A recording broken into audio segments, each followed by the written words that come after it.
Salut à tous et à tous, on se retrouve aujourd'hui pour un récapitulatif de la team. Comme dans chaque vidéo récap, on va parler aujourd'hui de différents sujets tels que ma progression en quête, en succès et en Kama. Donc il s'est passé pas mal de choses puisque le précédent récap remonte au 6 mars. On est actuellement le 22 mai quand je tourne la vidéo, ce qui fait un petit peu moins de 3 mois. Donc il s'est passé quand même pas mal de petits trucs. Déjà notamment au niveau des Kama, comme vous l'avez certainement vu dans le titre, j'ai dépassé les 2 milliards de Kama. En réalité, j'ai même dépassé et même un peu plus que ça, puisque je suis pas loin des 2 milliards 2. Je pense que je les ai même si on somme à peu près les kamas que j'ai sur mes personnages, puisque j'aime bien garder une petite base de kamas, sur les mules des fois que j'achète des trucs et cetera. Donc voilà, 2 milliards 2. Je pense que j'ai atteint les 2 milliards il y a peut-être, 1 mois et demi, quelque chose comme ça. Donc ça progresse plutôt bien. J'ai fait beaucoup de passages de donjons. Maintenant, j'ai un petit peu ralenti la cadence. Pas mal de petits projets, mais je vous en parlerai un peu plus tard dans la vidéo. Mais voilà, donc c'est un objectif de moins dans la liste, ça fait, assez plaisir. Je sais pas vraiment ce que je vais faire de tous ces kamas. J'ai quelques petites idées, mais bon, ça me laissera quand même une bonne marge.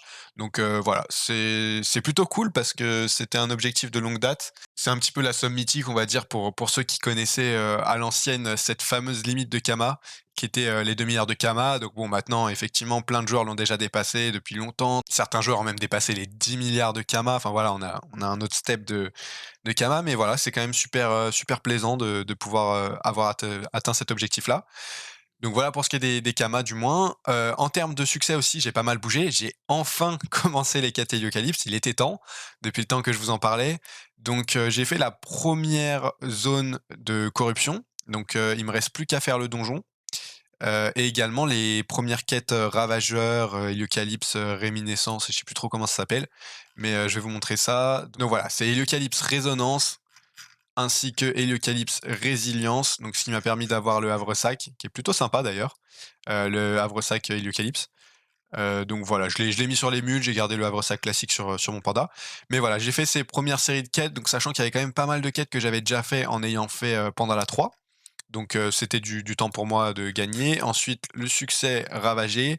Donc je suis allé récupérer donc le Téniac avec également, l'autre familier là, un familier d'apparat, je sais plus comment il s'appelle, c'est, le petit Porigami, il me semble. Voilà, celui-ci, donc j'ai récupéré ça x4 ainsi que le Téniac x4, quelques points de succès, donc plutôt cool de récupérer ça.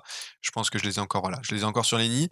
Des petits succès aussi en termes de quêtes par rapport, à la zone des Nimbos, parce qu'il me restait une ou 2 quêtes sur les mules, donc j'en ai profité également. Donc, le panda est full free ghost excepté, la quête de l'amulette élémentaire, parce que j'ai toujours pas donné, l'amulette. Je l'ai quelque part dans l'inventaire, mais, voilà, j'ai toujours pas fait la quête, mais c'est prévu. Donc pour le moment, le panda, il est full sur free ghost à part cette petite quête. Et puis, évidemment, il y a les nouvelles zones qui sont sorties depuis. Donc, il y a des petits donjons à rattraper, notamment l'académie des gobes. Donc pas mal de petits points de succès ici. Elmina, c'est pareil, j'ai rien fait. Et toujours les Héliocalypses, donc là, c'est plutôt les donjons.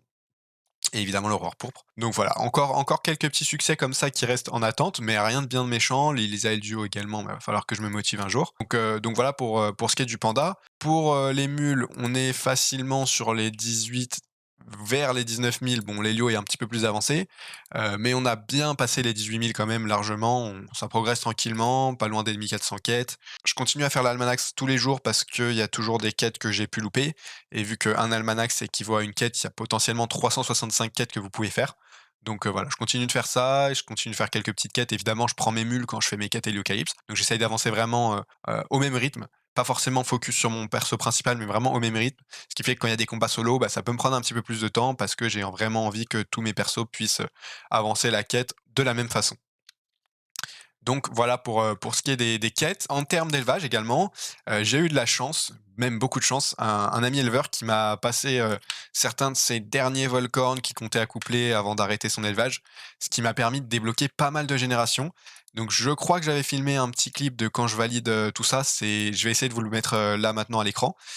Sinon voilà, j'ai quand même validé donc, allez, 45 sur les nids, on est sur du 63 pour l'Hélio et 54 il me semble sur le Yob, voilà 54.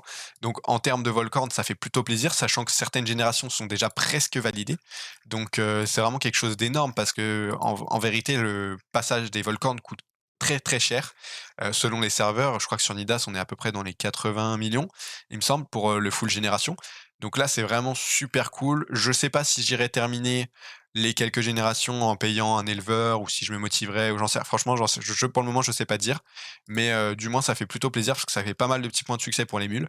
Des points de succès que je ne pensais pas faire en plus de base, étant donné que je m'étais dit que je visais un full succès sauf l'élevage. Mais là, du coup, ça peut peut-être me pousser à viser un full succès tout court, sauf peut-être muldo ou même full succès. Donc voilà, plutôt plaisant sur ce point-là. Évidemment, les muldos toujours à 0, mais bon, j'essaierai potentiellement d'aller capturer ces muldos, et puis évidemment de finir les dragons d'Inde. Donc voilà, en fait, je me dis pourquoi pas finalement aller chercher, un full succès, mais peut-être avec une réserve sur ces muldos, à voir, voilà. Mais pour ce qui est des donjons, du moins, c'est l'objectif aussi pour les mules, c'est vraiment d'aller chercher ce full succès. Donc j'en ai profité pour en faire quelques-uns. J'ai plus vraiment la liste en tête, mais j'avais fait, notamment du Solar Duo pour les Lyotropes, parce qu'il lui manquait quelques trucs comme ça. Voilà, il me reste un petit Orchelonia Duo. J'ai fait aussi également mes Pandala 3. Il me semble qu'il me manquait les scores sur le Yop, donc ce que je suis parti faire. Et puis voilà, j'ai quand même pas mal profité pour faire donc des passages donjons pour mes persos, ce qui faisait longtemps et ça faisait quand même plaisir de pouvoir avancer pour ses propres persos, plutôt que de faire uniquement des passages de donjons et du coup de faire des kamas certes, mais de pas progresser pour soi-même. Donc voilà, j'ai pu faire un peu des 2, ce qui est plutôt pas mal. Maintenant, je ralentis effectivement le rythme sur les passages de donjons parce que j'ai pas forcément d'objectif d'aller chercher plus que 2 milliards de kamas. Ce qui fait que du coup, en termes de passages de donjons, maintenant, j'essaye de prendre vraiment que les donjons que je trouve fun, qui sont bon, bah, évidemment, qui rapportent des kamas, mais sans forcément faire un truc qui me plaît pas. Donc voilà, parce que j'ai pas forcément envie d'aller chercher plus que 2 milliards de kamas, ça me suffit largement pour le moment. Et puis voilà. Là, si je me trouve actuellement à Strub pour faire cette vidéo récap et que mes persos n'ont pas de familier, c'est pas une coïncidence, c'est parce que ma team n'est plus abonnée depuis presque une semaine. Donc voilà, j'ai pas mal de petits projets IRL pour le moment. Je vais essayer de ralentir un petit peu sur le jeu, ralentir également l'activité sur YouTube parce que j'ai beaucoup de choses à gérer et voilà, je continuerai d'être actif sur mon Discord, donc si vous souhaitez le rejoindre, je vous mets le lien de toute façon en description. Si vous avez des questions à me poser ou quoi que ce soit, n'hésitez pas à passer sur le Discord parce que je serai beaucoup plus actif là-bas que sur ma chaîne YouTube. Je sais pas vraiment pour combien de temps j'en ai parce que, j'ai quand même pas mal de petits trucs, mais voilà, déjà que je faisais pas beaucoup de vidéos, c'était déjà compliqué. En ce moment, avec la période qui arrive, ça va être encore plus compliqué. Donc voilà, je suis désolé, pour tous ceux qui me suivent, et qui attendent des vidéos actives, mais, en revanche, je resterai bien actif sur mon Discord, donc n'hésitez pas à le rejoindre pour me poser des questions ou tout ce que vous voulez. J'y répondrai avec grand plaisir. Voilà, c'était un récap rapide. J'ai pas tant de choses à vous dire plus que ça. J'espère que cette vidéo vous aura plu et puis moi je vous dis à dans longtemps, mais à la prochaine. C'était Atsu. Ciao.